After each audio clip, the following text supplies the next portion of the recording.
ఒక చిన్న కథ చెప్పనా? ఒక చిన్న దోమ దాని జీవితంలో మొదటిసారి ఎగరడానికి బయటికి వెళ్ళిందంట.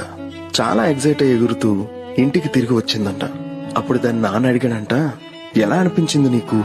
బయటి ప్రపంచం ఎలా ఉంది? అందరూ నిన్ను ఎలా ట్రీట్ చేశారు అని. దానికి ఆ చిన్న దోమ చెప్పిందంట, సూపర్ గా ఉంది నాన్న. నేను వెళ్ళిన ప్రతి చోట అందరూ నా దగ్గరకు వచ్చి నా కోసం చప్పట్లు కొట్టారు తెలుసా అని. అప్పుడు నాన్న అన్నాడంట, అరే బాబు, అది చప్పట్లు కాదు, అందరూ నిన్ను చంపాలని చూస్తున్నారు. ఎంత ఎక్కువ చప్పట్లు కొడితే అంత త్వరగా నువ్వు చచ్చిపోతావు అని చెప్పాడంట. అది విన్న ఆ చిన్న దోమ చాలా షాక్ అయిపోయిందంట. దీని నుంచి మీకేం అర్థమైంది చెప్పండి? నిజంగా తెలీదా? సరే, నేను చెప్తాను. లైఫ్ లో మీ ముందు నువ్వు బాగా ఎదగాలని చెప్పి నిన్ను బాగా ప్రోత్సహించి నిన్ను పైకి తీసుకెళ్తారు అని అనుకునే అందరూ నీ వెల్ విషర్స్ కాదు. కాబట్టి ఏం చేసినా జాగ్రత్తగా ఉండండి. ఎందుకంటే మీ ఎనిమి ఎప్పుడు సినిమాలో వచ్చేలాగా పెద్ద కత్తి పట్టుకుని రారు కదా.